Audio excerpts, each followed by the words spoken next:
Bueno,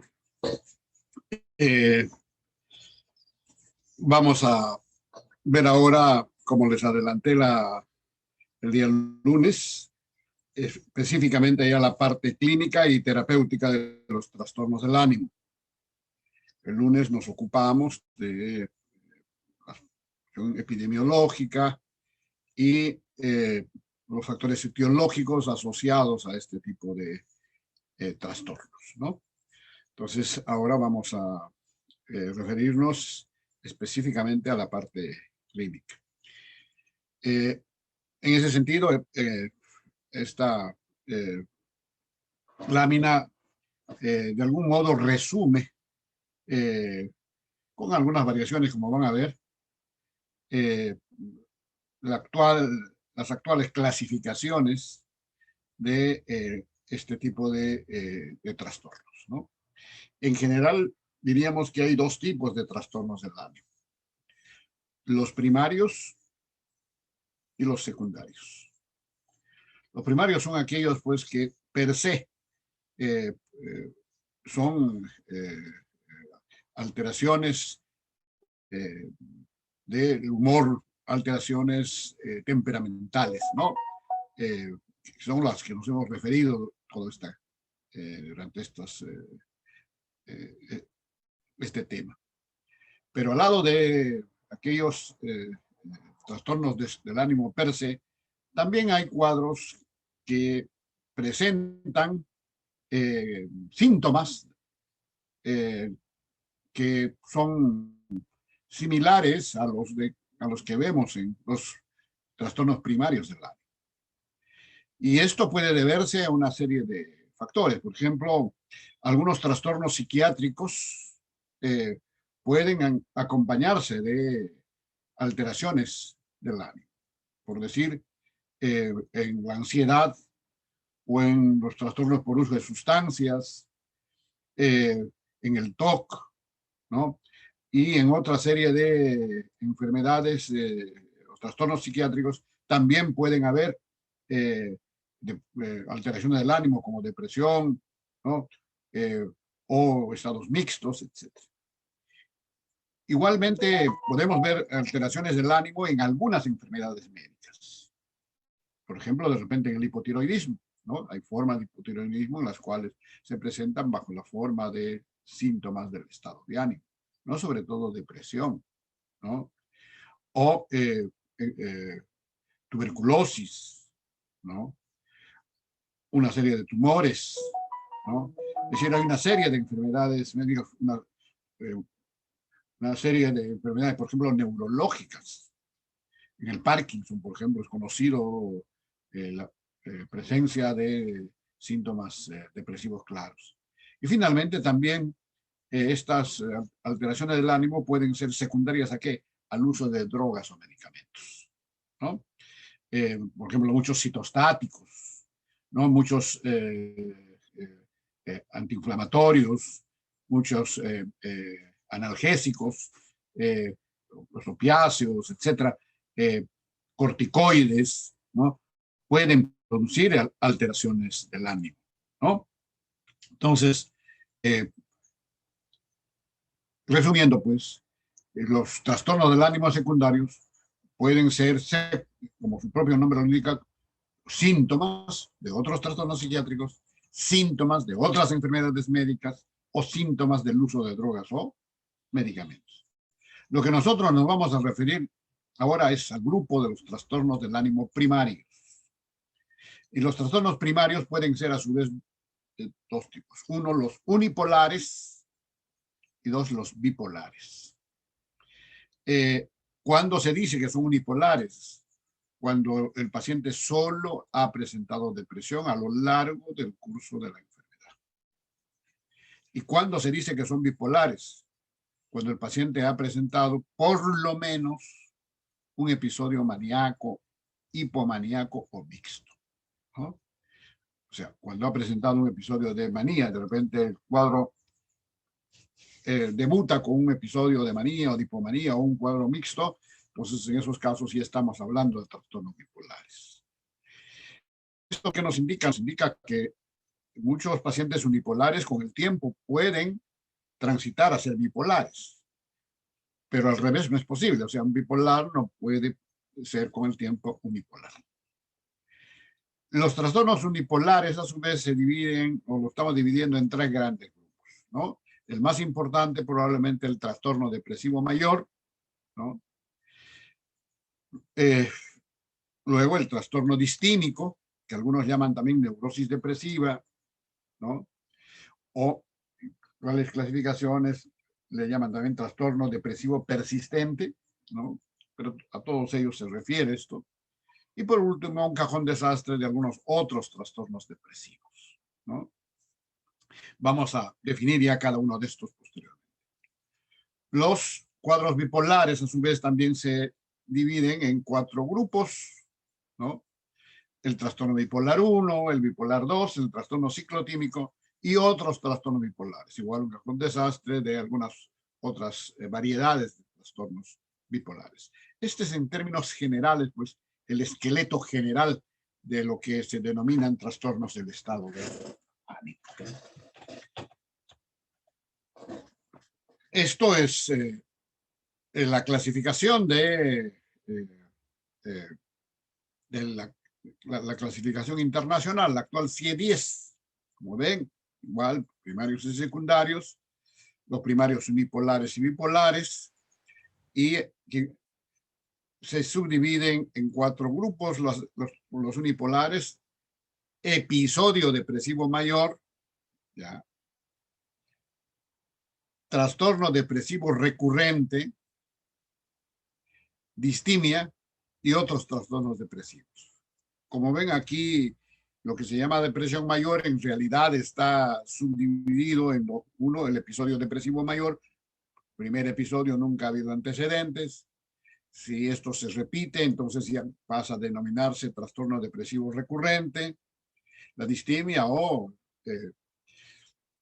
la neurosis depresiva que algunos llamaban en el pasado, y luego un cajón desastre de otros trastornos depresivos. Los bipolares, como ven, igual habla de episodio maníaco o episodio hipomaníaco. Trastorno bipolar, todavía sin la división de bipolar 1 y bipolar 2.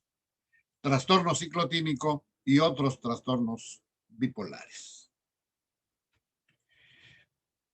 En lo que corresponde al DSM-5,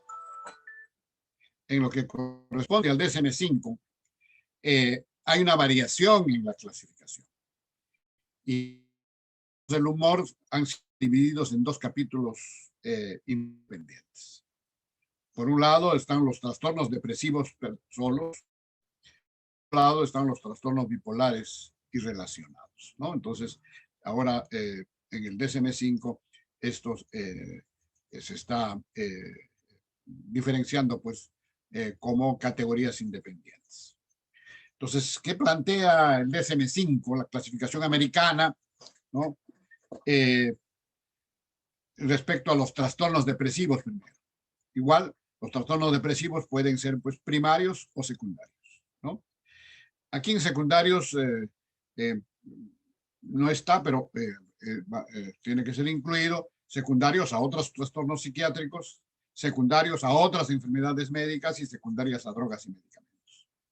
Pero lo que vamos a tocar y estamos tocando ahora son los trastornos primarios. Y como ven, aquí hay nuevas entidades, hay una clasificación un poco más frondosa, ¿no? En el intento, pues, de que pueda ser más exhaustiva la clasificación de este tipo de trastornos, ¿no? No sé si lo han logrado, pero este es un esfuerzo.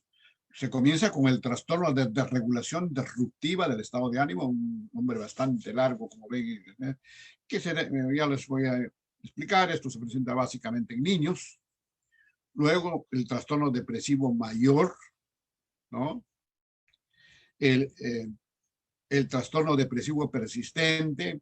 Se ha diferenciado el trastorno depresivo mayor y trastorno depresivo persistente, sobre todo por el tiempo. Ya les explicaré.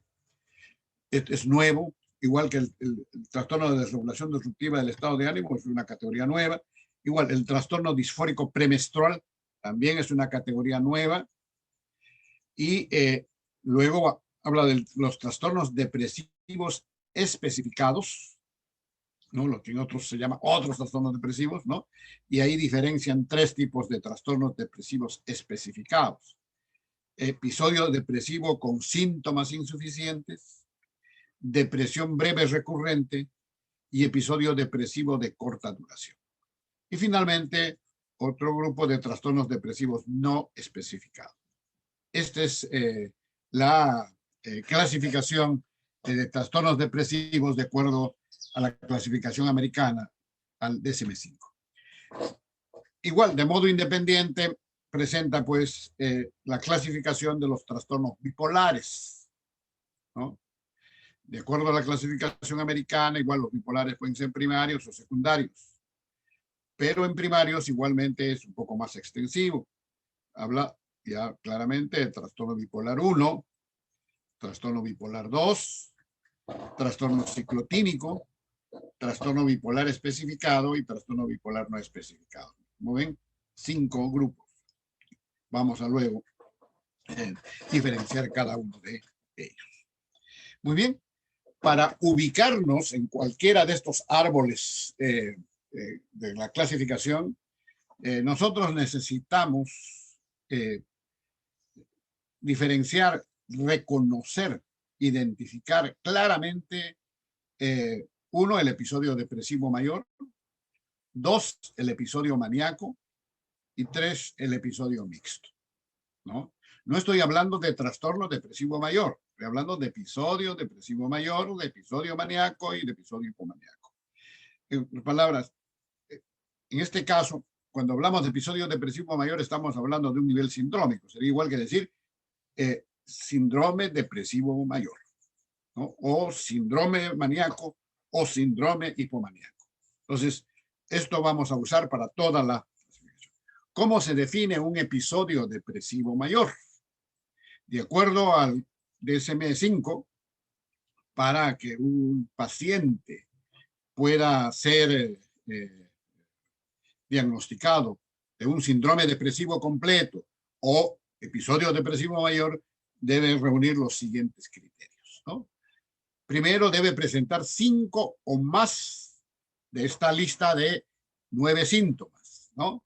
5 o más de estos 9 síntomas, por lo menos durante 2 semanas, ¿no? Y dentro de los 9 síntomas debe estar presente por lo menos ánimo depresivo o pérdida de interés o de placer, o sea, anedonia, ¿no? Entonces, como repito, el paciente debe presentar por lo menos 5 de esta lista de 9 síntomas, por lo menos durante 2 semanas, y dentro de los 5 síntomas debe estar por lo menos o ánimo depresivo o pérdida de interés o del placer, o mejor si fuera ambos, ¿no? Pero por lo menos uno de ellos. ¿Cuáles son esos 9 síntomas? Primero, ánimo depresivo, ¿no? El paciente refiere pues que se siente triste, con el ánimo decaído, ¿no? Con mucha tristeza, ¿no? Con un apagamiento pues de su estado de ánimo. Segundo, una cosa importante, hay pérdida de interés, de la capacidad para sentir placer. En otras palabras, anedonia, incapacidad para disfrutar. El paciente no decir, doctor, muchas veces tengo que hacer las cosas porque, bueno, pues tengo que hacerlos, pero cosas que antes me agradaban, ver de repente mi serie, mis películas, escuchar mi música, salir a pasear, salir a jugar un partidito. Ahora no tengo ganas de nada de eso, ¿no? Tengo que hacer muchas veces simplemente ya de obligación. Entonces, uno de los síntomas claves es esto, la anedonia.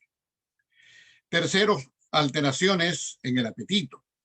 Generalmente lo que hay es una disminución del apetito y consecuentemente muchas veces bajan de peso. Pero no siempre es así. Hay otros pacientes deprimidos en las cuales más bien cuando se deprimen aumentan el apetito y pueden aumentar de peso, ¿no? Es lo que vamos a ver como depresiones atípicas, ¿no? Pero lo más frecuente es que haya una disminución del apetito. Igualmente hay trastornos en el sueño. El más frecuente, ¿cuál es? El insomnio, ¿no? Y este insomnio generalmente tiene pues algunas características. Generalmente es un insomnio de segunda fase o es un insomnio terminal, ¿no? ¿Qué significa de segunda fase? El paciente nos cuenta pues que no tiene dificultades para conciliar el sueño, pero se despierta muchas veces en la noche y demora en dormir. O se despierta muy temprano y ya no puede seguir durmiendo, ¿no? Entonces, esa es en general la característica más común de los pacientes deprimidos. Pero igual, hay algunos pacientes deprimidos que más bien cuando están en ese estado presentan más bien hipersomnia, ¿no? Sueño todo el día. Generalmente en pacientes con depresiones atípicas. Igual, hay alteraciones motoras en el paciente con depresión. Lo más frecuente, lentificación motora, ¿no? El paciente hace las cosas pues, mucho más lento. El mismo paciente dice que ha perdido la agilidad, ¿no? Que se siente pesado, que se siente sumamente lento, ¿no? Lo más frecuente. Sin embargo, en algunos pacientes, sobre todo pacientes depresivos que hacen depresión en la tercera edad, en vez de lentificación puede haber inquietud motora, ¿no? Entonces, generalmente se quejan pues que no pueden estar quietos, ¿no? A eso muchas veces le llamamos pues depresión agitada o depresión inquieta, ¿no? Otro síntoma muy frecuente, sobre todo en nuestro medio, sobre todo a nivel de sectores populares, pero en general es muy frecuente, es la queja de cansancio o fatiga, ¿no? El paciente cuenta que no tiene energía, que las cosas que antes los hacía pues con mucha facilidad, ahora les resulta sumamente difíciles. Igual hay alteraciones en el contenido del pensamiento, ¿no?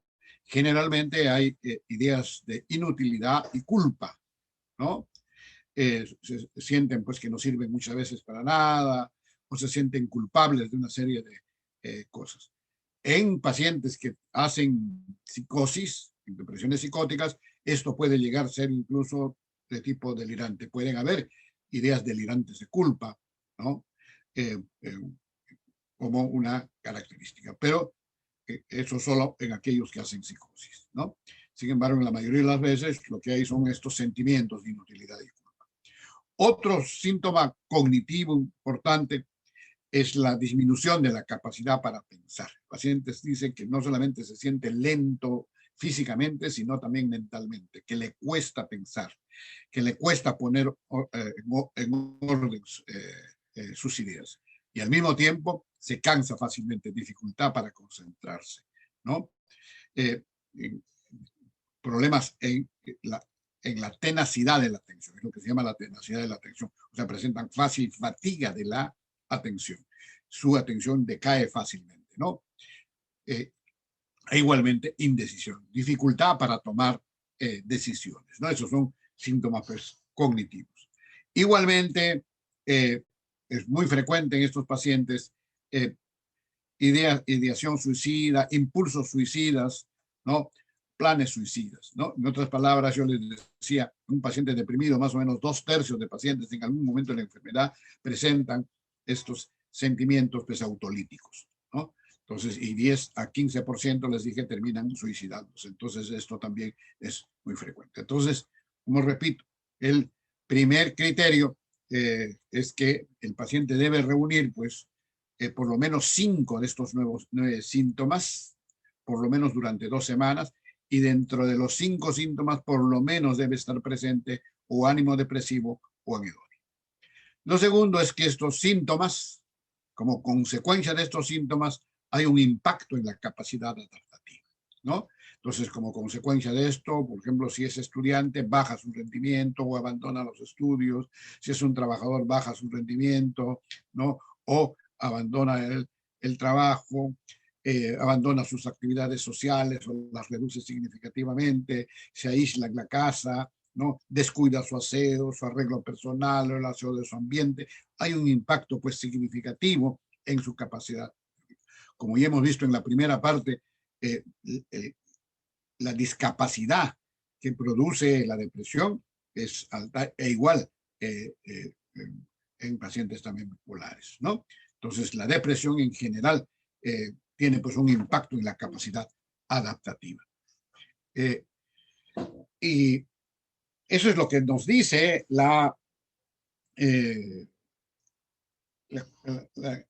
DSM-5. ¿Qué nos dice el CIE-10 para hacer diagnóstico de síndrome depresivo? El CIE-10 le llama a esto episodio depresivo.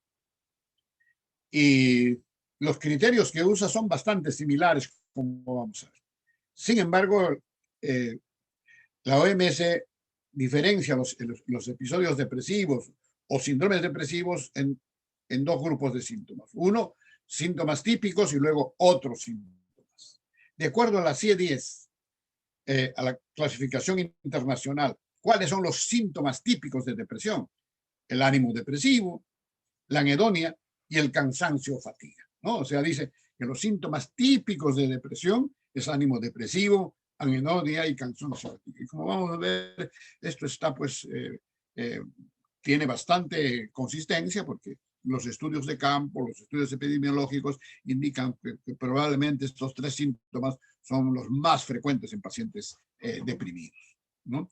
Al lado de estos síntomas típicos, dice, presenta otros síntomas, que son, como ven, gran parte los mismos que hemos visto con el CIE-10, pero organizados de otro modo, ¿no?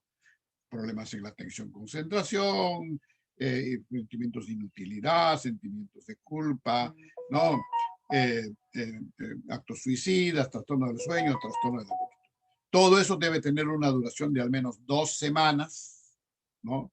Y como consecuencia de eso hay una reducción de la capacidad adaptativa, ¿no? Como ven, entonces, hay pues bastante consistencia entre las dos formas de identificar, de reconocer un síndrome depresivo o episodio depresivo mayor. Lo segundo que tenemos que reconocer es el episodio maníaco, ¿no? Este es lo que plantea la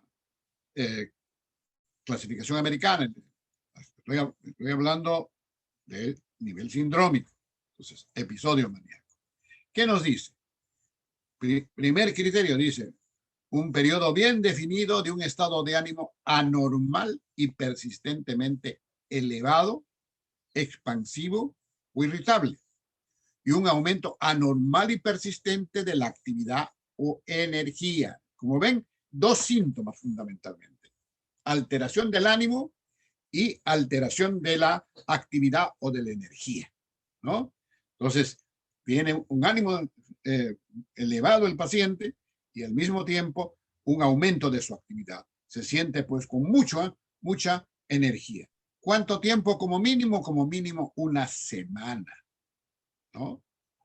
Entonces, dice, el primer criterio es que haya pues una elevación anormal del ánimo y un aumento anormal de la actividad o de la energía. Como mínimo una semana, ¿no? Segundo criterio, durante este periodo, dice, de alteración del ánimo y aumento de la energía, como ven, remarca estas dos cosas, y en esto hay pues una innovación en el DSM-5, porque en el DSM-4, el DSM-3, en todos ellos solo se refería a un aumento del ánimo. Ahora se ha agregado que debe haber al mismo tiempo un aumento anormal y persistente de la actividad y de la energía, ¿no? Entonces, por eso se remarca esto. Entonces, durante este periodo de elevación del ánimo, de aumento de la energía o de la actividad, debe el paciente tener 3 o más de una lista, como ven, de 7 síntomas, ¿no? Debe haber por lo menos 3, ¿no? Y 4 si el ánimo es solo irritable, ¿no? Entonces, al lado de ese aumento del ánimo y de la energía, el paciente debe presentar por lo menos 3 de estos 7 síntomas. ¿Cuáles son esos síntomas? Primero, autoestima exagerada o grandiosidad. El paciente, pues, está con el ego aumentado, se cree capaz de todo, ¿no? Cuando llegan a un nivel psicótico, incluso puede llegar a hacer ideas delirantes de grandiosidad, ¿no? Pero no, simplemente, pues, hay una sobrevaloración de sus propias capacidades, se siente incluso subjetivamente capaz de todo, por encima de los demás. Segundo, hay una disminución de la necesidad de dormir. Fíjense, vean, no ponemos insomnio. Sí, el paciente duerme menos, de repente duerme 2, 3 horas, pero se despierta y se despierta con energía y quiere seguir haciendo. De repente la familia nos cuenta, doctor, se acuesta a las 2 de la mañana y a las 5 de la mañana ya está despertando, está haciendo cosas, sale a correr, sale se pone a limpiar la casa, prende la radio, se pone a cantar, ¿no? Entonces hay una disminución pues, de la necesidad de dormir, pero sin esa experiencia que todos tenemos cuando no dormimos bien, de cansancio, de malestar, ¿no? Tercero, está más hablador de lo habitual o verborreico, ¿no? Entonces, doctor dice, habla todo el día, parece que se hubiera comido un loro, ¿no? Entonces, más allá de lo habitual, por eso está más hablador de lo habitual, verborreico. Y algunas veces llega incluso a presentar fuga de ideas, ¿no? Ya puede darse fuga de ideas. Igualmente, distraibilidad, ¿no? Pasa pues una cosa a otra, no termina, ¿no? Cualquier cosa rápidamente cambia el foco de su atención. Igualmente, hay un aumento de la actividad intencionada o agitación psicomotora, ¿no? Entonces, está hiperactivo el paciente y puede llegar a verdaderas agitaciones psicomotoras. Y una cosa muy importante, fíjense, el presidente dice, implicación excesiva en actividades que tienen muchas posibilidades de consecuencias graves. Por ejemplo, compras pues irrefrenables. Tengo pacientes que han usado todo su crédito de la tarjeta, ¿no? Para compras pues absolutamente necesarios o para regalar a la gente, ¿no? Igual indiscreciones sexuales, ¿no? Tenía una paciente, por ejemplo, una señora que cuando estaba en episodio de manía, se salía a las 4 o 5 de la mañana, entre comillas, para correr y bueno, pues se metía con cualquier persona, etcétera, ¿no? Entonces hay o inversiones económicas incluso pues sin racionalidad, ¿no? Entonces puede haber pues una serie de actividades de riesgo que el paciente, dada su grandiosidad, dada su noción de que se siente por encima de todos, no puede pues prever.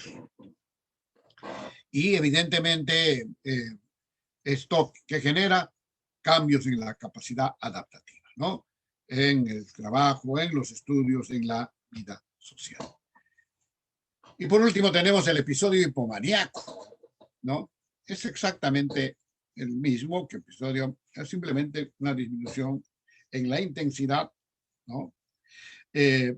Y en la duración, aquí se pide por un mínimo que sea 4 días, ¿no? Dice, hay cambio del estado de ánimo y de la actividad como mínimo 4 días, ¿no?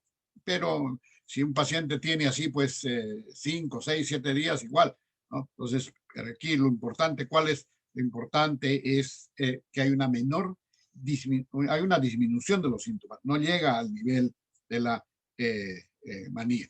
Igual 3 de estos 7 síntomas que hemos referido, y una cosa importante, es que son un poco para diferenciar bien episodio maníaco de episodio hipomaníaco. En el episodio hipomaníaco nunca hay síntomas psicóticos. Si el paciente tiene síntomas psicóticos, ya hablamos de episodio maníaco, ¿no? Entonces, les he dicho, bueno, hay una menor, la intensidad de los síntomas es menor, pero eso otra vez es un subjetivo. Pero nosotros podemos ver que su intensidad es menor por 2 cosas. Primero, porque nunca presenta síntomas psicóticos, y segundo, porque el impacto en la capacidad adaptativa o no existe o es muy leve, ¿ya? Muchas veces incluso gente que en episodios de hipomanía es muy más productivo, ¿no? Dice, bueno, me siento bien, tengo muchas ganas de hacer las cosas, se siente con energía, ¿no?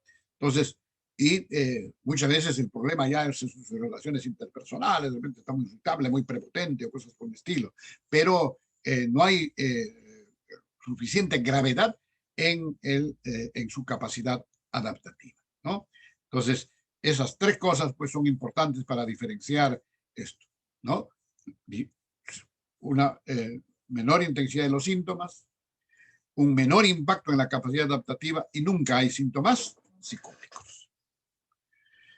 Esto es lo que les adelantaba en estudios, ¿no? En que se han encontrado que los tres síntomas más frecuentes en pacientes deprimidos, ¿cuáles son? Ánimo depresivo, cansancio, fatiga y anedonia o pérdida de la capacidad para disfrutar o para sentir placer. Muy bien, ahora sí vamos a referirnos ya a los trastornos específicos.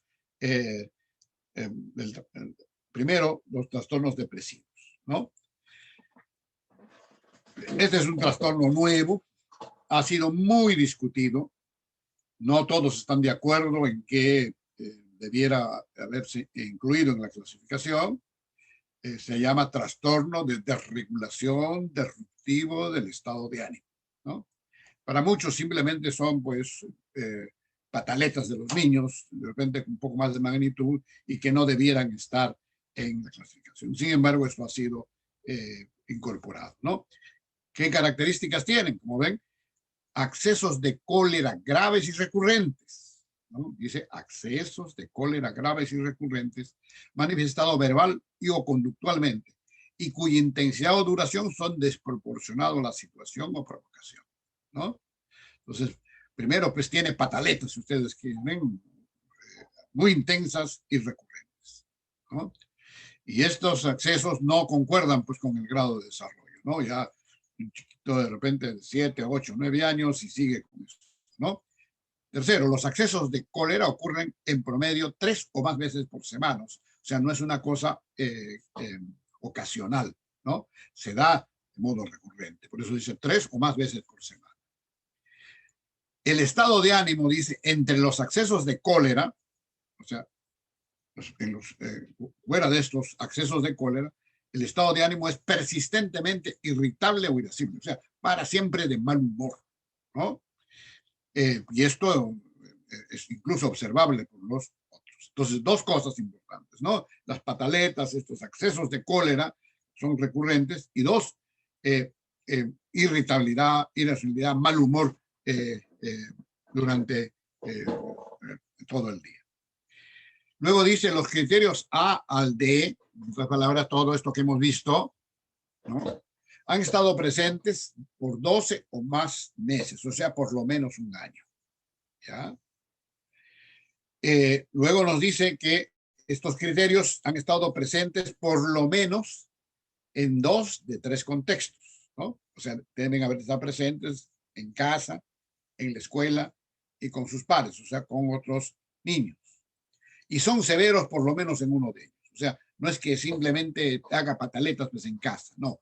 Hace pataletas en casa, en la escuela o con los... Luego nos dice que el primer diagnóstico no se debe hacer antes de los 6 años o después de los 18. O sea, el diagnóstico debe hacerse entre los 6 años y los 18. Y por historia u observación, que es distinto, los síntomas, o sea, lo que hemos enumerado en A hasta L, comienzan antes de los 10 años, ¿no? Entonces, todos estos síntomas pues, vamos a poder ver desde temprano, ¿no? Entonces, en esos casos hablamos pues de este famoso trastorno de desregulación del estado de ánimo, que como ven, básicamente se presenta en psiquiatría infantil, ¿no? Mira esto. Luego tenemos el trastorno depresivo mayor, que no es lo mismo que episodio depresivo mayor. ¿Cómo hacemos diagnóstico de trastorno depresivo mayor? Primero tiene que cumplir pues, todos los criterios de episodio depresivo mayor. Son los mismos, ¿no? Bueno, primero, entonces, cumple criterios de episodio depresivo mayor o de síndrome depresivo completo. Y esto no es atribuible, pues, ¿a qué? A efectos fisiológicos de una sustancia o a una enfermedad médica. O sea, es el trastorno del ánimo, la depresión no es secundaria, pues, de repente a hipotiroidismo, o no es secundaria, pues, al uso de corticoides o cosas por el estilo. ¿no? O de citostáticos, ¿no? Eso no. Y el episodio depresivo no se explica mejor por otro trastorno psiquiátrico, porque puede haber depresión de repente en el trastorno esquizoafectivo, en la esquizofrenia, etcétera, en algunos otros trastornos del espectro de la esquizofrenia. Entonces hemos descartado eso. Estos son criterios de exclusión. Y por último, nunca ha habido episodio maníaco o hipomaníaco, ¿no? Entonces, en esos casos, hablamos de trastorno depresivo mayor, ¿no? Si de repente ha sido el paciente diagnosticado de trastorno depresivo mayor y luego presenta episodio maníaco o hipomaníaco, ya deja de ser trastorno depresivo mayor y pasa a ser trastorno bipolar, ¿no? Entonces, pero para que sea trastorno depresivo mayor, nunca debe haber habido antecedentes de ningún episodio maníaco o hipomaníaco. Yo le agregaría incluso a esto, no debe haber antecedentes de episodio mixto. En general se puede diagnosticar dos tipos de trastornos depresivo mayor, ¿no? Uno, episodio único, y dos, aquellos que son recurrentes, ¿no? Entonces, ya les indiqué, la mayor parte de los trastornos depresivos, incluso pues, son pues recurrentes este tipo de trastornos, ¿no? Entonces, pero una vez es un único episodio. Una vez que hemos hecho el diagnóstico de trastorno depresivo mayor, hay que indicar pues, su gravedad y otras características clínicas que vamos a referir posteriormente cuando nos hablemos de los especificadores, ¿no? Entonces, ¿cuál es el curso de la depresión mayor? Es muy variable, ¿no? La mayor parte de las personas que sufren depresión acaban recuperándose, ¿no? Sin embargo, hay un grupo que va a tener pues, un curso crónico de más de 2 años, ¿no? Y este grupo generalmente ha sido incorporado pues, en lo que se ha denominado trastorno depresivo persistente. Muy bien, entonces lo primero que tenemos pues que aprender aquí es a diferenciar el trastorno depresivo por su gravedad. Y por su gravedad, el trastorno depresivo puede ser pues, leve, moderado o grave, ¿no? Cuando decimos que es un episodio depresivo leve, para esto, como ven, es que estamos usando los criterios de la OMS de depresión, de episodios depresivos, síndrome depresivo. Como recuerdan, la OMS decía, pues, para que hablemos de síndrome depresivo, hay tres síntomas típicos, ¿no? Decía ánimo depresivo, anedonia y cansancio o fatiga. Y luego otros síntomas, ¿no? Entonces, cuando es leve, ¿qué se va a encontrar? Dice, al menos 2 síntomas típicos. O sea, de los 3 síntomas, por lo menos 2, generalmente de poca intensidad. Segundo, al menos 2 del resto de síntomas, también de poca intensidad. La duración siempre es de por lo menos 2 semanas y ya puede presentarse algunas dificultades leves para la capacidad adaptativa, ¿no? Cuando se dice que es moderado, cuando presenta por lo menos 2 síntomas típicos, generalmente ya de mayor intensidad, o ánimo depresivo, o anedonia, o cansancio fatigo, pero ya de mayor intensidad, al menos 3 y preferible 4 de los demás síntomas, también ya con mayor intensidad. La duración siempre es de 2 semanas, pero ya comienzan a haber grandes dificultades para su capacidad adaptativa, para el trabajo, para los estudios, para la vida social, familiar o el autocuidado. Y por último tenemos el episodio depresivo grave. ¿Cuándo decimos que un episodio depresivo es grave? 2 posibilidades. Primero, si presenta síntomas psicóticos, ya es catalogado como grave. Es suficiente para que sea catalogado como grave. O sea, no puede haber episodio depresivo leve o moderado con síntomas psicóticos, ¿no? Si hay síntomas psicóticos, ya es grave. Y la segunda opción es que por lo menos estén presentes los 3 síntomas típicos, generalmente con gran intensidad, por lo menos 4 de los demás síntomas también con gran intensidad. La duración es igual por lo menos de 2 semanas y el paciente ya no es capaz de continuar pues, con su trabajo, con sus estudios, con su vida social. Pero no, ya hay un grado muy limitado. El impacto en la capacidad adaptativa ya es muy serio, ¿no? Entonces, en función de eso podemos diferenciar pues, el episodio depresivo en leve, moderado o grave. Muy bien. El segundo grupo de trastornos. El trastorno depresivo persistente, ¿no? Así lo está llamando ahora el DSM-5. Pero también se denomina distimia o algunos todavía la llaman neurosis depresiva. Muy bien. ¿Cuáles son los criterios para diagnosticar trastorno depresivo persistente? Como verán, en gran parte está asociado sobre todo al tiempo. Dice estado de ánimo deprimido, ¿no? Durante un mínimo de 2 años, ¿no? O sea, una depresión que tiene una duración mínima de 2 años. Segundo, durante ese periodo, ¿no? Durante ese periodo de depresión de 2 o más años, hay por lo menos 2 o más de esta lista de 6 síntomas, ¿ya? De esta lista de 6 síntomas, ¿no? Entonces, aparte del ánimo deprimido, el paciente presenta por lo menos 2 más de esta lista de 6 síntomas, ¿no? Problemas en el apetito, problemas en el sueño,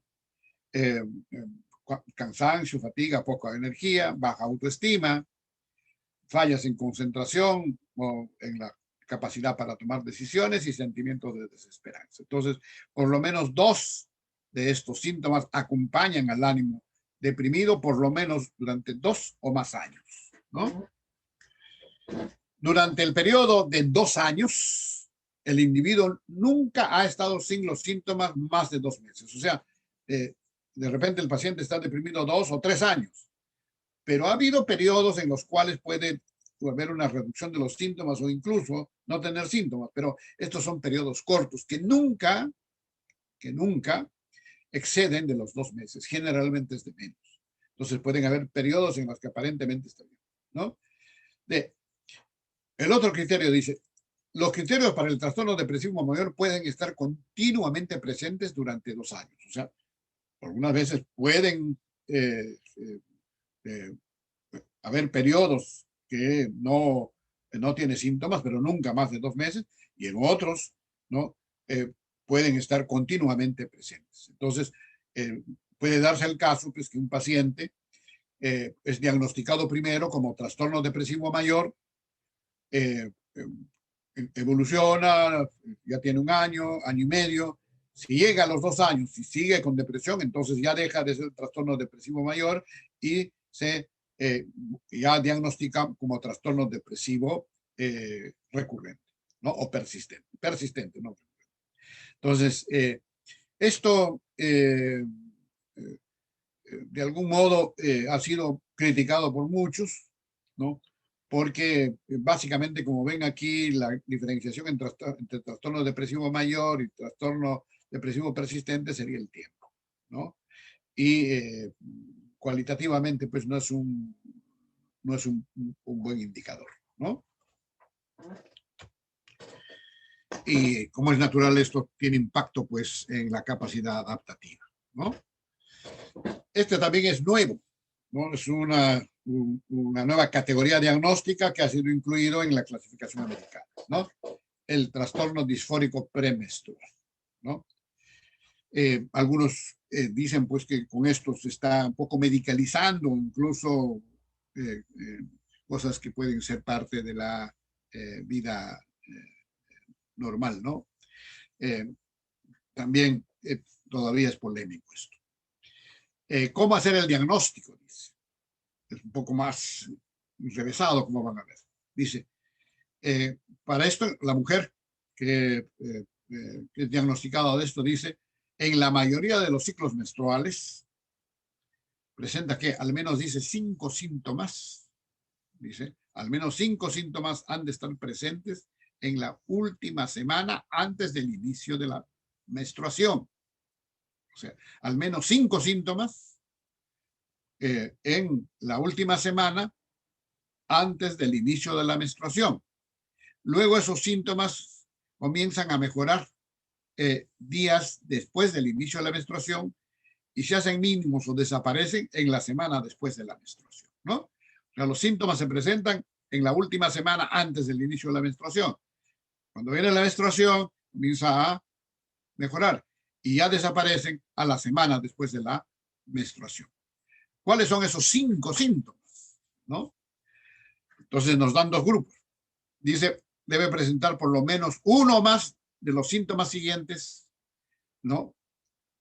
Primero, la habilidad afectiva. La mujer se queja pues, de que se vuelve muy sensible, que se le salen las lágrimas, que de cualquier cosa llora. 2, irritabilidad, ¿no? Muchas pacientes me dicen, doctor, cuando estoy así, nadie me aguanta, ¿no? Ni yo mismo, ¿no? Y entonces comienzan pues a haber incluso conflictos interpersonales con la pareja o cosas por el estilo. Estado de ánimo intensamente deprimido, sentimientos de desesperanza, o sea, depresión. Ansiedad, tensión o sensación de estar nervioso, ¿no? Entonces, debe tener por lo menos uno de estos 4 síntomas. La habilidad afectiva, irritabilidad, ánimo deprimido y ansiedad, ¿no? Luego dice, uno más de los síntomas siguientes, nos da otra lista, hasta llegar a un total de 5 que nos estaba pidiendo, ¿no? Ustedes recuerdan, la primera parte dice al menos 5 síntomas. Entonces, por lo menos 1 o 2 de esta lista y uno más igual de esta segunda lista. Disminución del interés, dificultades para concentrarse, fatigabilidad, alteraciones en el apetito, alteraciones en el sueño, sensación de estar agobiado sin control, síntomas físicos como dolor, tumefacción mamaria, dolor articular o muscular, sensación de hinchazón o aumento de peso, ¿no? Y evidentemente todos estos síntomas tienen un impacto en la capacidad adaptativa, interfieren en el trabajo, en la vida social, etc. La alteración, dice, no es simplemente una exacerbación de los síntomas de otro trastorno, no es que esté pasando por una depresión o que tengo un trastorno en la personalidad, etc. Y este criterio F es el siguiente, dice, el criterio A, o sea, que pide que por lo menos haya 5 síntomas antes del inicio de la menstruación, ¿no? Y que luego van mejorando, ¿no? El criterio A se ha de confirmar mediante evaluaciones diarias prospectivas durante al menos 2 ciclos sintomáticos, ¿no? Entonces, al principio el diagnóstico es provisional. Y si ya luego que hemos hecho el diagnóstico, ¿no? Entonces, durante por lo menos 2 ciclos menstruales hay que dar a la paciente un formato que le permita, pues, diariamente ir anotando sus síntomas, ¿no? Si por lo menos durante 2 ciclos menstruales, ¿no? Esto se ha repetido, entonces recién hacemos el diagnóstico ya definitivo, ¿no? Y luego tenemos, pues, otro grupo que se llama otros trastornos depresivos especificados, ¿no? O sea, hemos visto el trastorno depresivo mayor y el trastorno depresivo persistente. Muy bien. Sin embargo, hay otras formas, otros tipos de trastornos depresivos. Hay 3 tipos de trastornos depresivos especificados. El primero es el episodio depresivo con síntomas insuficientes, que algunos llaman también depresión menor. ¿Qué caracteriza esta depresión menor? Están presentes, dice en el criterio A, tristeza o melancolía o pérdida de interés o placer, o sea, ambos o uno de ellos, y 1 o 2 síntomas adicionales de depresión, o sea, no cumplen los 5 criterios que se piden, los 5 síntomas. Por lo tanto, ¿cuál sería el primer criterio? Que hay un síndrome depresivo incompleto, ¿no? Como ven ustedes, el episodio depresivo mayor, para que sea completo, en el criterio A nos pide 5 síntomas por lo menos. Aquí sí hay ánimo depresivo o hay incluso anedonia o alguno de los dos, pero luego hay 1 o 2, simplemente no llega a los 5 síntomas que pide un episodio depresivo mayor. Entonces, por eso decimos, hay un síndrome depresivo incompleto. Evidentemente dura al menos 2 semanas y tiene un impacto en la capacidad adaptativa. Entonces, lo característico de esto, por eso dice, con síntomas insuficientes, ¿no? Síndrome depresivo incompleto. Esto se presenta sobre todo en mujeres de edad, ¿no?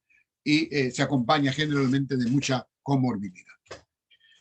La otra es la depresión breve recurrente.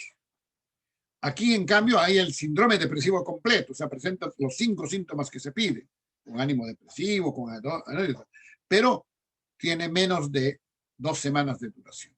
Dura entre 2 días o menos de 2 semanas, ¿no?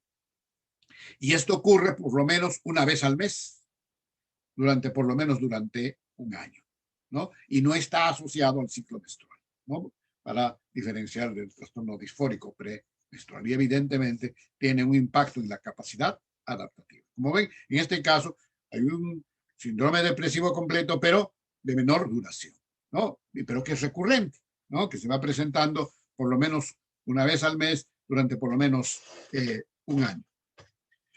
Y por último tenemos el episodio depresivo de corta duración, ¿no? Cuando decimos que es un episodio depresivo de corta duración, igual que el anterior, representa un síndrome depresivo completo, igual dura menos de 2 semanas, pero no tiene esta presentación recurrente, tiene presentaciones muy ocasionales, ¿no? Entonces, cumple 5 más de los síntomas, pero dura poco y no se presenta pues de modo recurrente. Y a esto habría que agregar lo que algunos investigadores plantean como el subsíndrome depresivo sintomático.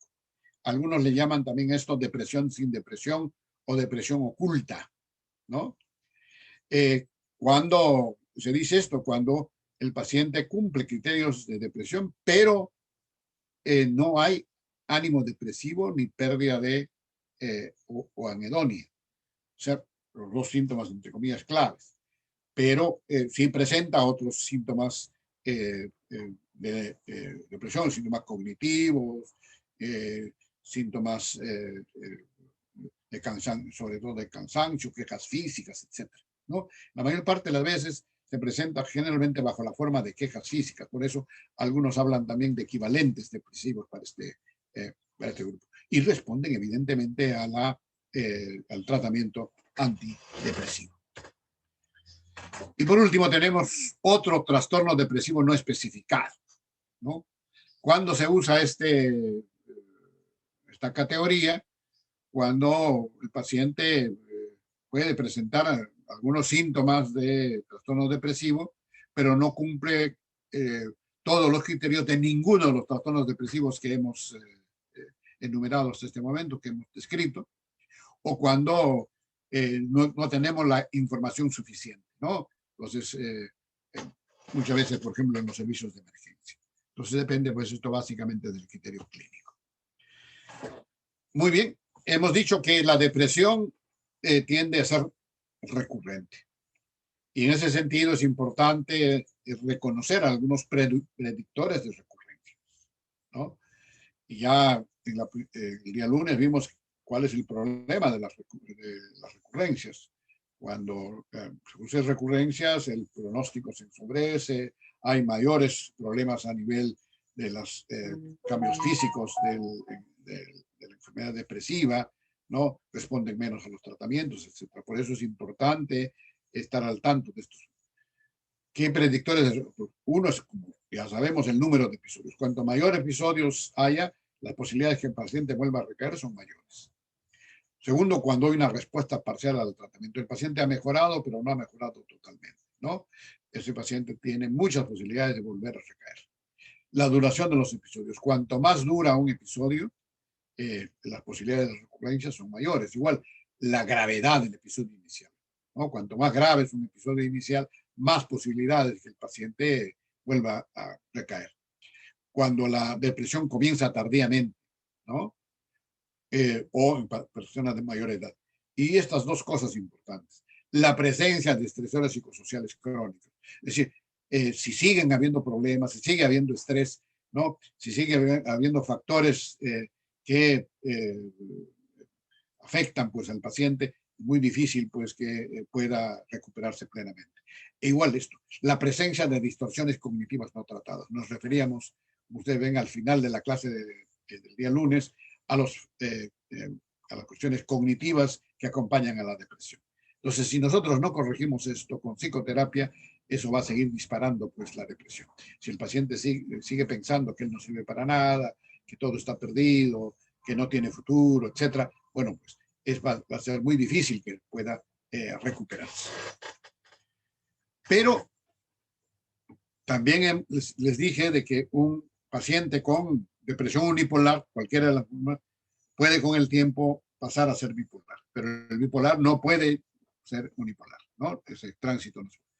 Entonces, ¿en qué casos nosotros debemos estar atentos de que de repente no es un trastorno unipolar, no es un trastorno depresivo mayor o un trastorno depresivo persistente? No, de repente es un cuadro bipolar, se presenta bajo la forma de depresión. Primero, en aquellas depresiones de inicio rápido. Es decir, el paciente ha estado bien y de un momento a otro, en 1 o 2 días, aparecen los síntomas, ¿no? 2, el inicio precoz, ¿no? Generalmente, como vamos a ver, en los trastornos unipolares, les dije de 25 años para arriba, la mayor parte. Puede ser antes, pero eso es lo. En cambio, en los cuadros bipolares, generalmente la presentación es más precoz, ¿no? Antes de los 25. Cuando se acompaña, evidentemente, de síntomas psicóticos, puede virar a bipolaridad. Cuando la depresión se da luego del parto, ¿no? Es por parto, ¿no? También hay muchas posibilidades. No necesariamente, pero muchas posibilidades. Evidentemente, cuando hay antecedentes familiares de bipolaridad, el papá, la mamá, un familiar, no, sufre de trastorno bipolar. Cuando desde el punto de vista clínico predomina mucho el retardo psicomotor y la hipersomnia, ¿no? Cuando el paciente tiene rasgos de personalidad pues de tipo más bien hipertímico, es muy movido, muy alegre, ¿no? Y cuando de repente le damos antidepresivos y el paciente se acelera, ¿no? Lo que llaman hipomanía con antidepresivos, ¿no? Algunos predictores de bipolaridad. Y eso hay que tener claro, ¿por qué? Porque el uso de antidepresivos en el cuadro bipolar es debatible, ¿no? Algunos piensan que debe, dentro de lo posible, evitarse, porque, claro, puede mejorar el episodio depresivo, pero dice a largo plazo puede generar inestabilidad, ¿no? Entonces, en todo caso, si vamos a usar incluso para uso más puntual. Muy bien, veamos ahora los cuadros bipolares. Vamos a comenzar con el trastorno bipolar 1. Ya.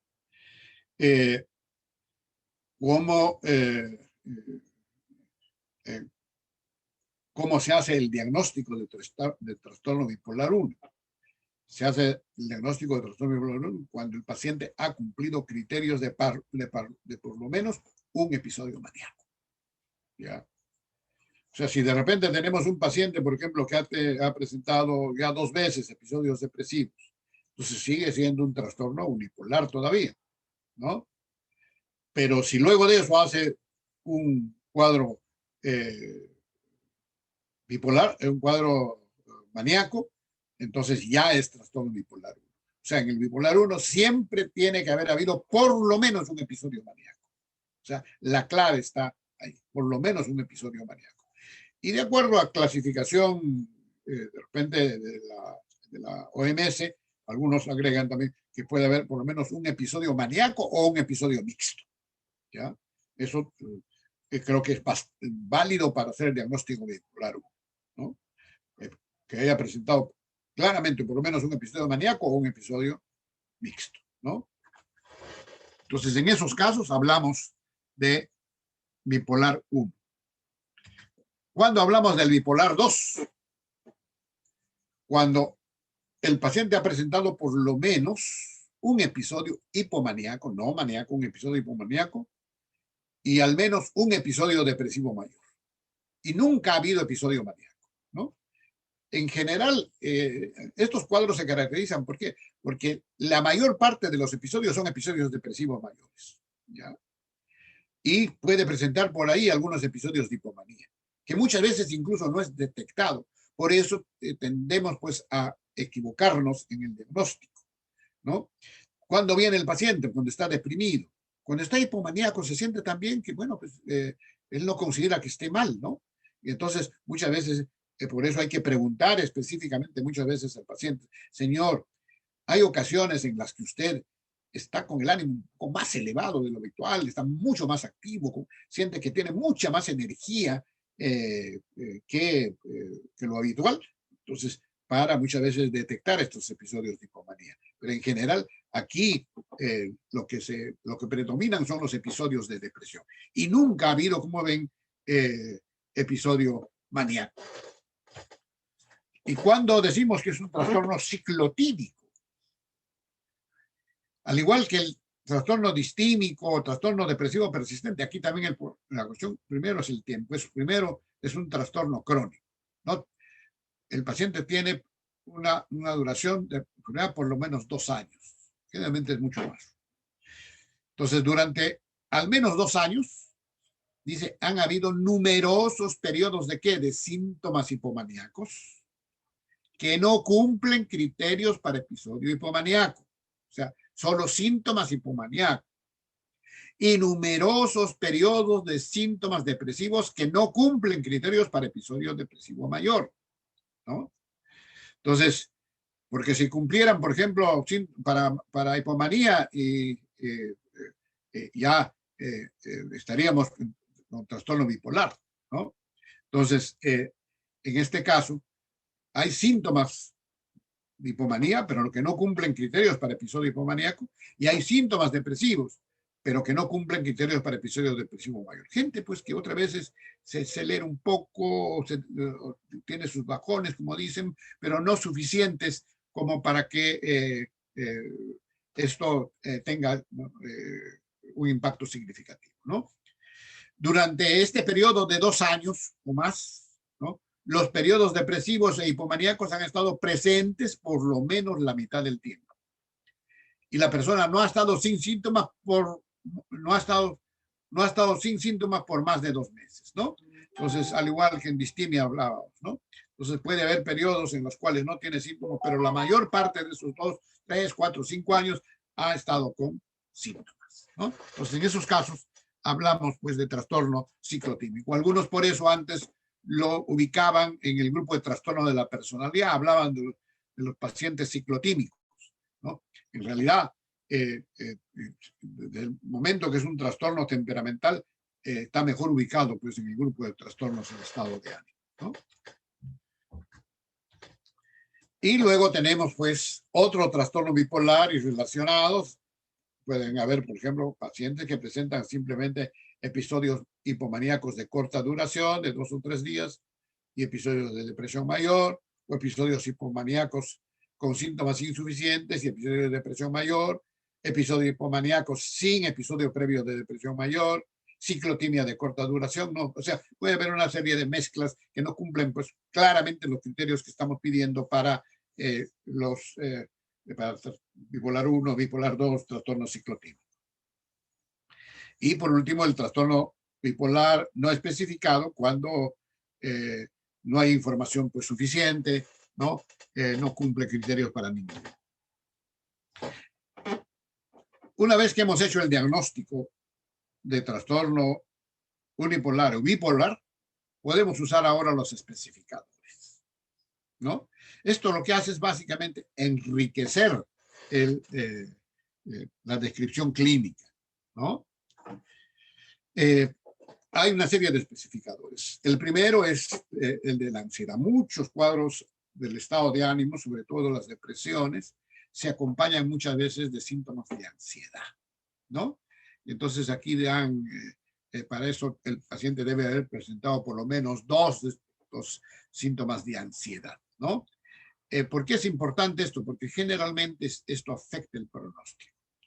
Pacientes depresivos que se acompañan con síntomas de ansiedad tienen peor pronóstico, responden peor al tratamiento y hay mayor riesgo de suicidio, ¿no? Entonces, por eso es importante tomar en cuenta esto. 2, si tiene características mixtas, ¿no? En la OMS todavía se considera que puede haber un episodio mixto cuando hay síntomas, pero los estudios de campo indican pues que en realidad la mayor parte de pacientes, tanto en depresión o en manía, cursan con síntomas o de manía o de depresión, ¿no? Entonces, por eso, aquí, cuando se habla de características mixtas, se dan dos opciones. Dice, el paciente ha sido diagnosticado con episodio maníaco hipomaníaco. ¿Cuándo decimos episodio maníaco o hipomaníaco con características mixtas? O sea, ¿cuándo vamos a usar este especificador? Cuando evidentemente cumple criterios completos para episodio maníaco, hipomaníaco y al menos 3 de los siguientes síntomas que son síntomas depresivos, ¿no? Ánimo depresivo, anedonia, retardo psicomotor, fatiga, cansancio, sentimiento de inutilidad, pensamientos recurrentes de muerte, ¿no? Como ven, cumple criterios completos para episodio maníaco, hipomaníaco, pero al mismo tiempo también tiene síntomas, por lo menos 3 síntomas depresivos, ¿no? Entonces, en esos casos decimos que se trata de un episodio maníaco o hipomaníaco con características mixtas.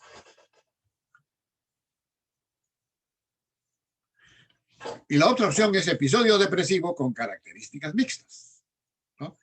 El paciente cumple criterios completos para un episodio depresivo mayor. Pero además de eso, tiene al menos 3 de estos síntomas, más bien, como ven, que son de manía o de hipomanía. Ánimo elevado, autoestima exagerada, más hablador, verborreico, fuga de ideas, cualquiera de estas cosas, ¿no? Entonces, hay un episodio depresivo mayor, claro, pero además hay estos síntomas. Entonces, en esos casos, hablamos, pues, de episodios de características mixtas, ¿no? Muy bien, lo otro es el ciclador rápido. Cuando decimos que es ciclador rápido, cuando presenta al menos 4 episodios en los últimos 12 meses, ¿no? O sea, durante un año, el paciente ha presentado por lo menos 4 episodios. Estos generalmente son las peores formas de bipolaridad. Igual, podemos hablar de, sea de depresión unipolar o depresión bipolar con características melancólicas. Cuando decimos que el cuadro cumple características melancólicas, cuando en la sintomatología lo que predominan son síntomas somáticos, ¿no? Amenorrea, problemas en el sueño, problemas en el apetito, ¿no? Quejas físicas, etcétera, ¿no? O con características atípicas. Ya les decía, en vez de insomnio hay hipersomnia, en vez de disminución del apetito hay aumento del apetito, ¿no? Hay reactividad del ánimo, ¿no? O sea, mejora en función a características del ambiente, ¿no? Entonces, en esos casos hablamos de características atípicas, que en general es más frecuente en mujeres. Con características psicóticas, sí hay pues síntomas delirantes o alucinatorios, ¿no? Con catatonía, cuando lo que predomina es estupor, ¿no? El paciente está en estado de estupor melancólico, algunos le llaman, con inicio en el periparto, ¿no? Por su curso puede ser pues, con remisión parcial o total. Lo que debe lograrse en realidad es pues, la remisión total, pero es muy frecuente que los pacientes queden todavía con síntomas residuales, con patrón estacional, ¿no? Cuando decimos que es un cuadro unipolar o bipolar con patrón estacional, cuando ha habido una relación temporal regular entre el inicio de un episodio y un momento particular del año, ¿no? La remisión también ocurre en un momento característico del año, ¿está bien? Y esto, en los últimos 2 años, los episodios han demostrado una relación temporal estacional. O sea, esto se presenta por lo menos durante 2 años seguidos. Generalmente es más frecuente, ¿no? Entonces, de repente siempre se pone mal ya cuando va a iniciarse la Navidad, por decir, ¿no? Entonces siempre por noviembre, diciembre, ya se pone mal durante 2 o más años. Entonces, en esos casos decimos que tiene un patrón estacional, importante para el tratamiento. La severidad ya nos hemos referido, y el ciclador rápido. Ya he dicho, 4 o más episodios al año. Hay que tener en estos pacientes cuidado en el uso de corticoides o antidepresivos tricíclicos porque pueden disparar el ciclaje. aparecen en general en fases tardías de la enfermedad.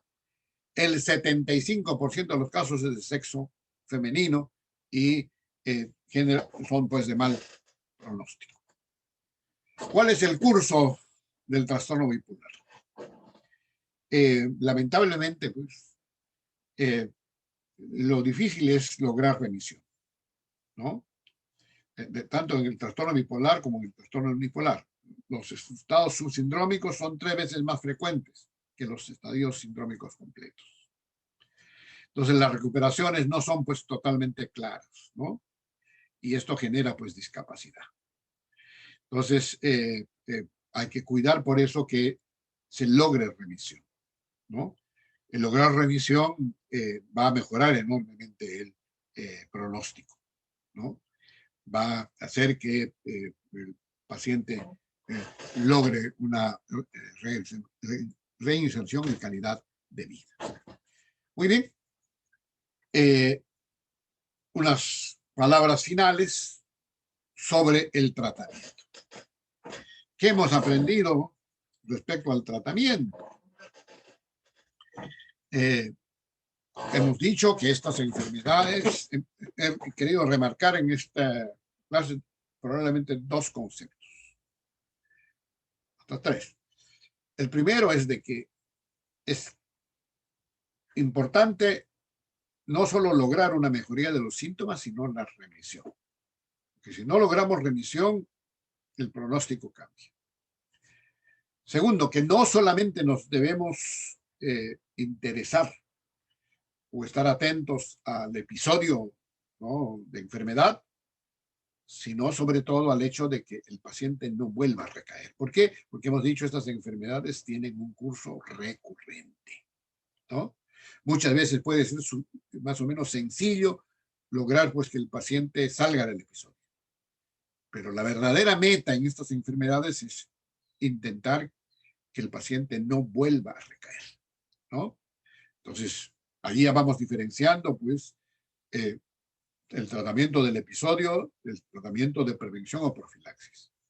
Por último, una de las cosas importantes es que, como ustedes han visto, en trastornos se producen cambios a mediano y largo plazo, no solamente cambios a corto plazo a nivel neuronal.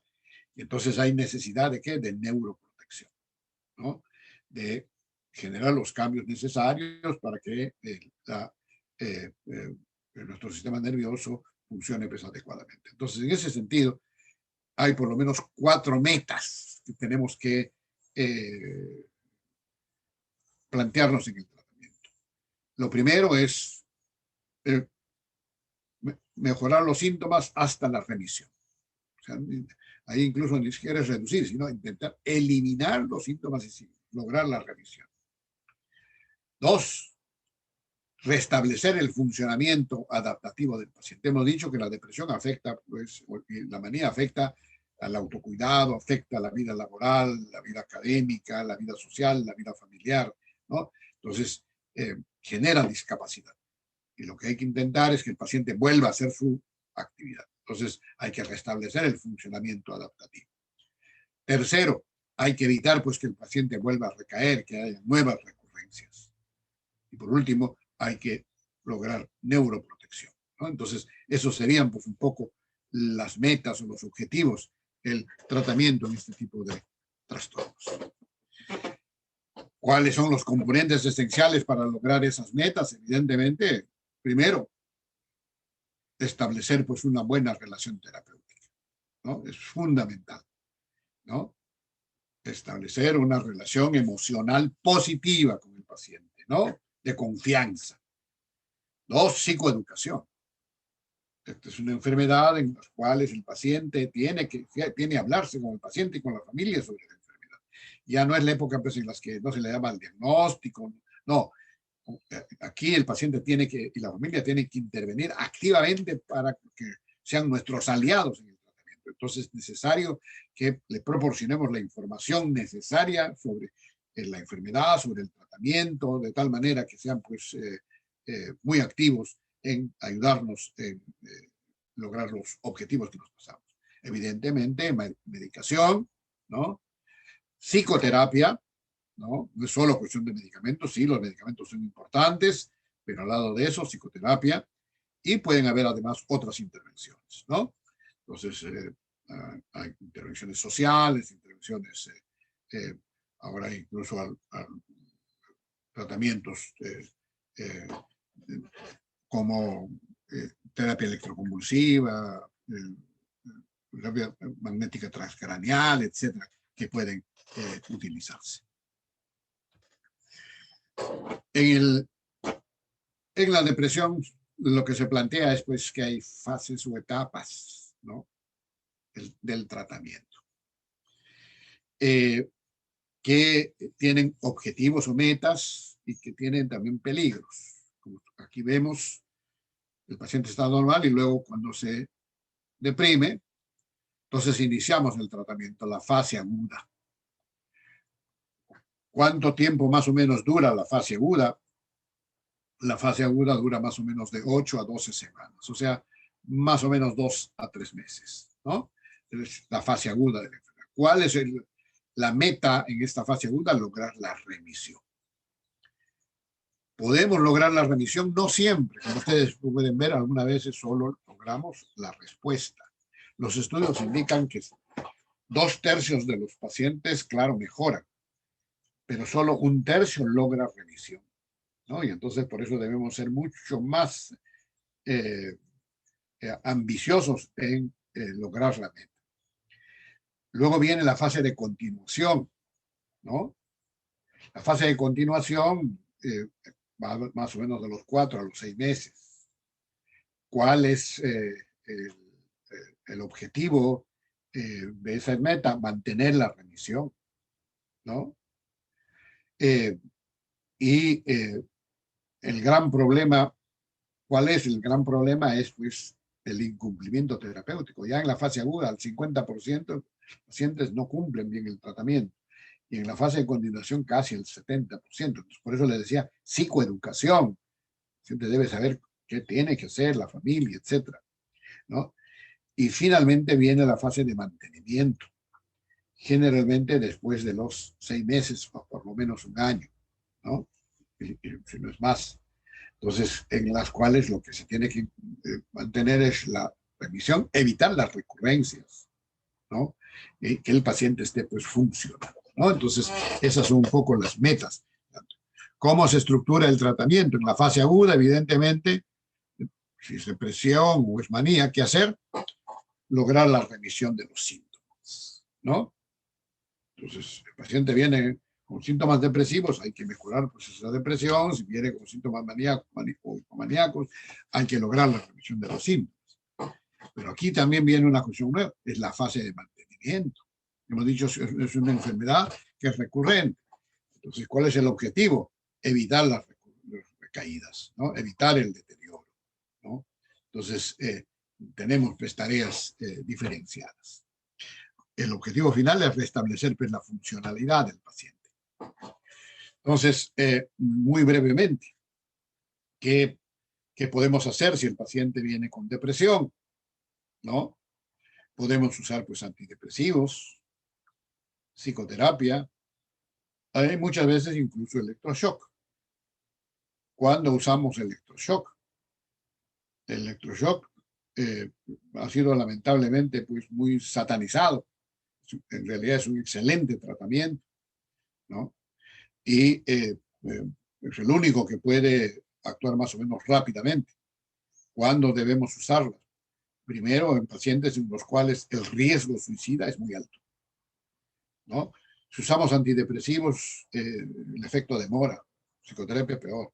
Lo único que puede ser más o menos rápido es electroshock. Claro, ahora ha salido también la esketamina, ¿no? Pero los costos y todavía recién va a ser lanzado en el Perú, ¿no? De repente podrá ayudar, pero por ahora lo que tenemos es esto, ¿no? ¿En quiénes más? De repente en pacientes embarazadas, ¿no? Entonces, de ese modo, de repente evitamos pues, el uso de medicamentos, sobre todo en el primer trimestre del embarazo, ¿no? Y evidentemente en pacientes que no responden. Si viene en fase de manía, ¿qué hay que usar? Antipsicóticos. de preferencia los antipsicóticos de segunda generación y también el electroshock, ¿no? Entonces, esto es lo que debemos usar, pues, en el episodio actual, ¿no? Eh, en, en la fase depresiva del trastorno bipolar, otra vez les decía, se discute si en realidad debemos usar antidepresivos. La mayoría las usa, pero las usan por el tiempo mínimo necesario. Y algunos han comenzado a usar en depresión algunas otras moléculas, ¿no? Algunos antipsicóticos de segunda generación en dosis bajas, por ejemplo, la quetiapina en dosis de 100, 200 miligramos, se ha demostrado pues, en estudios clínicos que tiene efecto antidepresivo también, ¿no?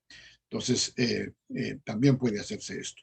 Y acaba de salir, todavía no hay en el Perú, eh, otro medicamento también para la depresión bipolar, la lurasidona.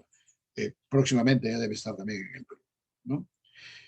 Y la clave del tratamiento está en esto, el tratamiento de mantenimiento. En otras palabras, evitar las recurrencias, tanto en el bipolar como en el unipolar. Ambas son recurrentes, como hemos visto. Y entonces, ¿qué tenemos para esto? En realidad tenemos tres grupos de moléculas. Primero, los estabilizadores, primero el carbonato de litio, el más clásico, ¿no? Hay mucha evidencia pues, de cómo esto puede mejorar el pronóstico de los pacientes, cómo incluso puede reducir el riesgo suicida, ¿no? Entonces, ¿cuál es el problema con el litio? El problema con el litio es que hay que monitorizar los tratamientos, ¿no? Para que el litio sea terapéutico, tiene que estar en sangre pues, dentro de determinados niveles, generalmente entre 0.5 y 1.2 miliequivalentes por litro, ¿no? Si es menor a 0.5, generalmente no es terapéutico. Y si está por encima de 1.2, puede comenzar a ser tóxico o incluso mortal. Entonces, hay necesidad de usar litio. Y segundo, para usar litio, el paciente debe estar bien físicamente, ¿no? Debemos hacer una evaluación renal, hepática, en general cardíaca. Si el paciente está en esas condiciones, es un excelente tratamiento, ¿no?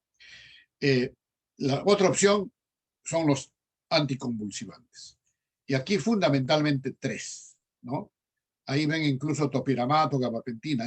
Ya los nuevos estudios han indicado que no son útiles, ¿no? En realidad, los únicos tres que tienen cierta utilidad son carbamazepina, valproato y la matrigina. El más que tiene más evidencia es el valproato sódico, ¿no? Que es pues bastante útil para esta fase mantenida. Igual la carbamazepina. Y la lamotrigina se usa básicamente para evitar la depresión. Si el paciente es un paciente de repente bipolar, pero con polo predominante depresivo, o sea, bueno, ahí por ejemplo la motrigina parece actuar pues, muy interesantemente, ¿no? Como repito, topiramato y gabapentina ya no se usa, ¿no? Y el tercer grupo son algunos antipsicóticos atípicos, ¿no? Sobre todo quetiapina, ¿no? Amisulpride, ¿no? Han demostrado que pueden ser pues interesantes propuestas para el mantenimiento. Lo que más usamos, evidentemente, son los antidepresivos, y por eso termino con esto. ¿Qué hay sobre los antidepresivos? Los estudios clínicos nos indican que tanto los nuevos antidepresivos como los antidepresivos tradicionales tienen una eficacia similar. Y todos ellos son superiores al placebo. O sea, los nuevos antidepresivos no han demostrado ser superiores a los tradicionales. ¿Dónde está la diferencia? La diferencia está en la tolerabilidad y la seguridad. Los nuevos antidepresivos son mucho más tolerados, son moléculas muy amables, si ustedes quieren, desde el punto de vista farmacológico, ¿no? Y mucho más seguras, ¿no? Entonces es muy difícil que con los nuevos antidepresivos, por ejemplo, el paciente se mate, ¿no? Entonces, en actos suicidas, que era muy frecuente con los tradicionales, ¿no? todos los antidepresivos, todos, demoran en actuar. Y esto hay que informar al paciente. Muchas veces el paciente tiene pues tomando 10 días y dice no siento nada, esto no sirve, tomo una semana y no sirve. No, hay que indicar el tiempo para que comiencen los efectos es por lo menos de 2 a 3 semanas, ¿no? Entonces todos los antidepresivos demoran en actuar y para eso tienen que tomarse pues de modo continuo, de modo diario, ¿no? La velocidad de inicio tiene pues como aquí decimos una latencia de 3 a 4 semanas, ¿no? Otra ventaja de los antidepresivos de nueva generación es que son de más fácil administración. Por lo general se usan en dosis únicas, ¿no? Por decir, la fluoxetina, la dosis terapéutica es 20 miligramos y las cápsulas por las que vienen son 20 miligramos. La sertralina, la dosis terapéutica es 100 miligramos y vienen en tabletas de 20 miligramos. La paroxetina, la dosis terapéutica 20 miligramos, vienen en comprimidos de 20 miligramos. Escitalopram de 10 o 20 miligramos, hay tabletas de 10 y de 20 miligramos, ¿no? Y así por el estilo, ¿no? La mirtazapina, 30 miligramos, las cápsulas son de 30 miligramos, ¿no? Entonces, eso es una gran ayuda, basta una sola tableta que se tome en día y por lo tanto eso puede ayudar pues a la adherencia, que como ustedes saben es uno de los problemas en estos tipos de tratamientos. Ya les adelantaba la diferencia entre los nuevos y los tradicionales, el nivel de tolerabilidad y seguridad. De los nuevos antidepresivos, ¿no? ¿Cuáles son los efectos secundarios más frecuentes? Sobre todo los gastrointestinales y en la mayoría de ellos unos problemas de disfunción sexual, ¿no? Muchos síntomas gastrointestinales, muchas veces pues náuseas, ¿no? Cierta malestar gástrico, ¿no? Que generalmente, felizmente, solo en los primeros días y luego desaparece. Y también, a veces, quejas en el sentido de que hay pues una disminución algunas veces en el interés y otras veces dificultades en el orgasmo, ¿no? Demoran en el orgasmo. Pero también muchas veces son temporales y hay otras que no presentan esto, ¿no? Pero en general son bastante seguras. ¿Cuánto tiempo debe mantenerse el tratamiento? Por lo menos de 6 a 12 meses, ¿no? ¿Por qué? Porque el riesgo de recaídas y recurrencias se reduce significativamente. Como sabemos, estas moléculas no producen dependencia, al contrario, son neuroprotectoras, entonces usarlas pues sin mucho temor. Claro, personalizando el tratamiento. En otros, los casos de depresiones pues recurrentes, etcétera, probablemente incluso el tiempo que pueda usarse es mucho mayor, ¿no? Pero hay que usar un buen tiempo porque, como hemos visto en las depresiones, hay cambios no solamente inmediatos, sino cambios de mediano y largo plazo a nivel neuronal, ¿no? Y todas esas cosas hay que ir modificando. Muy bien, eso sería pues lo que quería traerles ahora.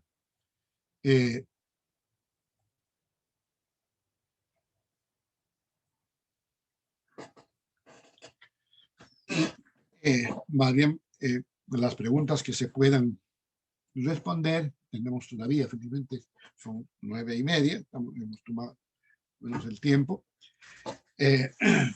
con todo gusto. Sí, doctor. Bueno, por acá, según veo, no hay mensajes en el chat con preguntas, pero no sé si dentro de su chat, bueno, propiamente, a ver, dice, en el caso del trastorno ciclotímico, ¿cuál sería el tratamiento? Igual, básicamente sería usar un estabilizador del ánimo, ¿no? Eso es lo más, porque la característica en estos pacientes es que tienen pues microepisodios, ¿no? Episodios con síntomas hipomaníacos o episodios con síntomas depresivos. Entonces, no hay la suficiente magnitud ni de síntomas maníacos como para usar antidepresivos o antipsicóticos, ¿no? Generalmente lo que hay que hacer en estos pacientes es usar estabilizadores, ¿no? Entonces, eso va a regular estos cambios en el estado de ánimo.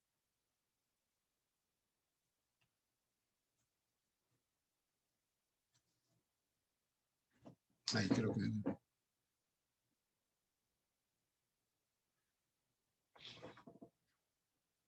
A ver, quiero leer bien.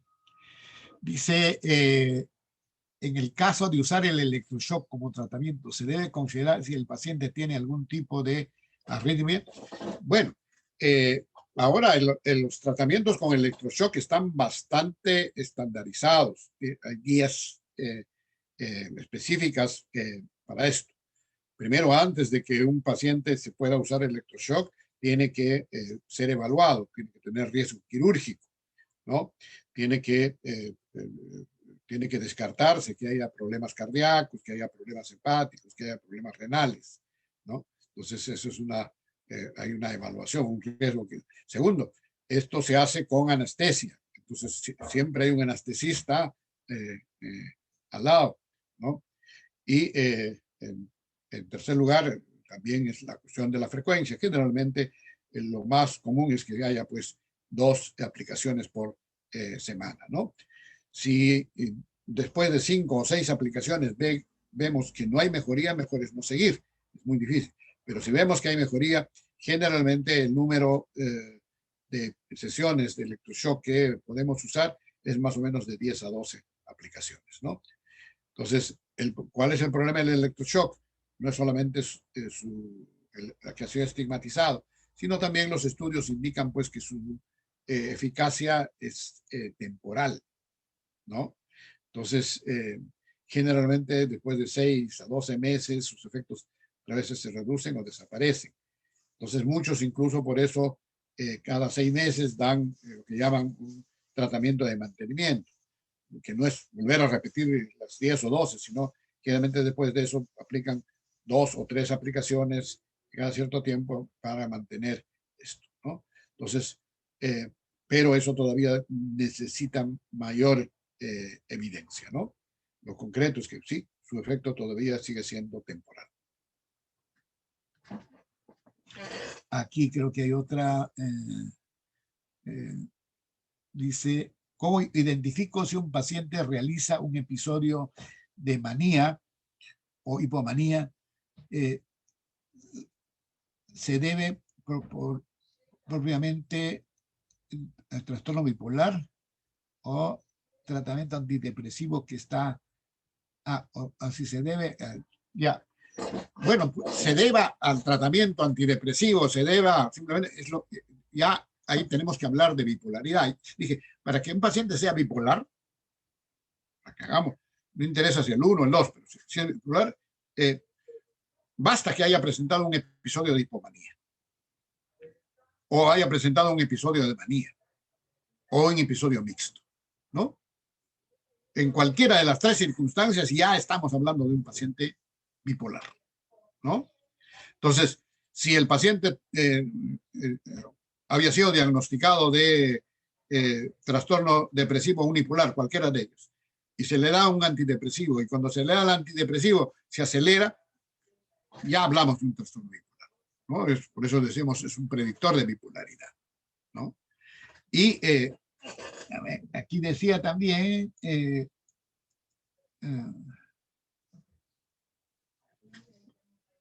¿cómo identifico si un paciente realiza un episodio de manía o hipomanía? Bueno, eso dice, ¿en qué consiste el tratamiento psicoterapéutico que acompaña al farmacológico en pacientes con depresión? Bueno, hay diversos tipos de tratamiento psicoterapéutico que pueden usarse, pero el que más se usa es la nueva terapia cognitiva, ¿no? Entonces, la terapia cognitiva conductual. Entonces, lo que se trabaja ahí son estas ideas irracionales, ¿no? Lo que ha ocurrido es que estos pacientes pues, han aceptado como ciertas estas ideas y siguen pues retroalimentando negativamente el ánimo. Entonces, a través del proceso psicoterapéutico, lo que tiene que hacer es ir cambiando eso, ¿no? Hay una serie de estrategias para eso, desde muy simples. De repente, por ejemplo, muchos pacientes, yo les pido de que todas las noches, ¿no? Antes de dormir, ¿no? Escriban en un cuaderno, en su diario, 5 cosas agradables o positivas que le han ocurrido durante el día, ¿no? Y que lo haga pues, sistemáticamente. Eso se llama ir generando hábitos. Porque ¿qué es lo que pasa en el paciente deprimido? Tiene casi como un programa, ¿no? Si hablamos en términos informáticos, en las que básicamente lo que toma en cuenta son las cosas negativas, ¿no? Entonces, tiene pues un radar para... y no toma en cuenta. Entonces, hay que cambiar eso. Pero eso, él ha nacido así. No, ha aprendido a ser así. Entonces, y eso y puede uno reaprender cosas. Entonces, hay que enseñarle. Entonces, tiempo, a la semana, a los 15 días, al mes, va viendo pues, que hay al lado de las cosas negativas que pueden haberle pasado, hay cosas también positivas, hay cosas agradables. Entonces, es como si comenzara a ver con los dos ojos, no con un solo ojo, sino tiene pues una mirada simplemente escotomizante, ¿no? Solo hacia lo negativo. Entonces, hay que cambiar esas cosas. No sé si...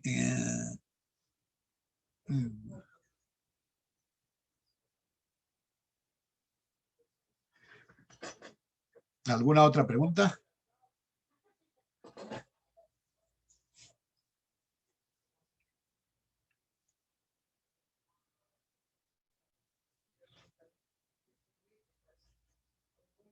Bueno, si no hay ninguna más, pues bueno, les agradezco su atención.